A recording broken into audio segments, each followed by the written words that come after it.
మన రక్షకుడైన యేసుక్రీస్తు నామములో అందరికీ వందనాలండి. ఈరోజు దేవుని మాటలు యాకోబు రాసిన పత్రిక 4వ అధ్యాయం 7వ వచనం. కాబట్టి దేవునికి లోబడి ఉండుడి, అపవాదిని ఎదిరించుడి, అప్పుడు వాడు మీ యొద్ద నుండి పారిపోవును. ప్రియమైన దేవుని బిడ్డలారా, అపవాది మనల్ని ఎంతగానో శోధిస్తూ ఉంటాడు. మన ఆలోచనలు, తలంపులను చెడగొడుతూ ఉంటాడు. మనకు దేవునికి ఉన్న సంబంధాన్ని చెడగొడుతూ ఉంటాడు. మన ఆత్మీయ జీవితాన్ని పడగొడుతూ ఉంటాడు. అనేక రకాలుగా ఇబ్బంది పడుతూ ఉంటాడు.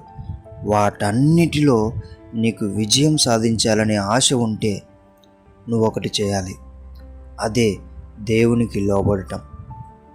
దేవునికి ప్రియమైన దేవుని బిడ్డ, నీవు లోబడినావనుకో, నువ్వు వాడిని ఎదిరించగలిగే శక్తి దేవుడు నీకు ఇస్తాడు.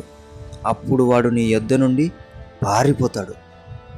అప్పుడు నీవు వాడు పెట్టే టార్చర్ నుండి, వాడు పెట్టే శోధన నుండి, వాడు మనల్ని చెడగొట్టే విధానం నుండి అన్నిటిపైన నీకు దేవుడు విజయం ఇస్తాడు.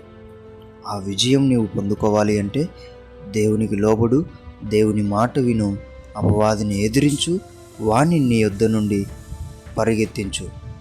ఆమెన్. దేవుడి మాటలను దీవించునుగాక. ప్రార్థించుకుందాం. దేవా, మీకు వందనాలు, స్తోత్రాలు ప్రభువా.